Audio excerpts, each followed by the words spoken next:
भंडारा जिल्ह्यातील लाखणी तालुक्यातील पालांदूर येथील गोविंद विद्यालय या खासगी वसतिगृहात विद्यार्थ्यांचे हाल होताना दिसत आहेत. वसतिगृहातील स्वयंपाकी चक्क रात्रीचे उरलेले जेवण सकाळी देत असल्याचा आरोप येथील विद्यार्थ्यांनी केला आहे आणि त्यामुळे या वसतिगृहाच्या कार्यप्रणालीवर आता प्रश्न निर्माण होत आहे.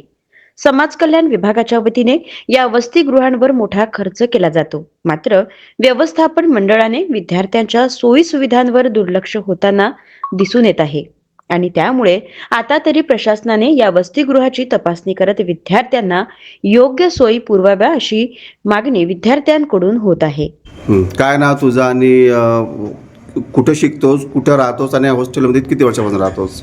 माझे नाव प्रणय काशीनाथ भोयर, इयत्ता 12वी, राहणार सोनेगाव पेंढरी, तहसील लाखांदूर, जिल्हा भंडारा.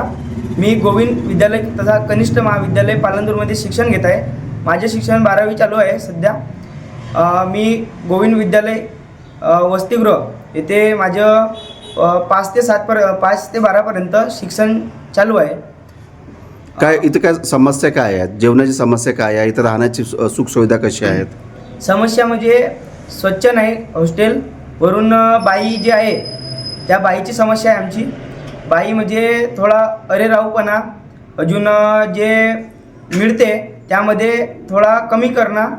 ते आता त्याच्यामध्ये जो नाश्ता आहे जसं पोह्याचा राव किंवा चना वगैरे ते नाही का, ते न मिळता आम्हाला फक्त रातचं जे भात आहे तोच मिळते आम्हाला. इथल्या जे सुखसुविधा आहेत, ज्या बेड आहेत, पंखे आहेत, ती व्यवस्था आहे का? बेडची व्यवस्था कशी आहे?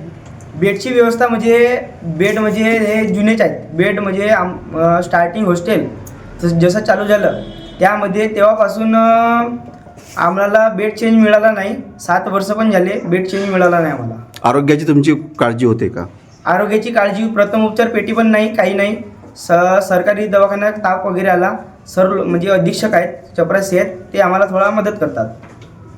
काय मागणी काय आहे? मागणी म्हणजे जे बाई आहे तिचा ट्रान्सफर करा किंवा रिटायरमेंट पत्र द्या.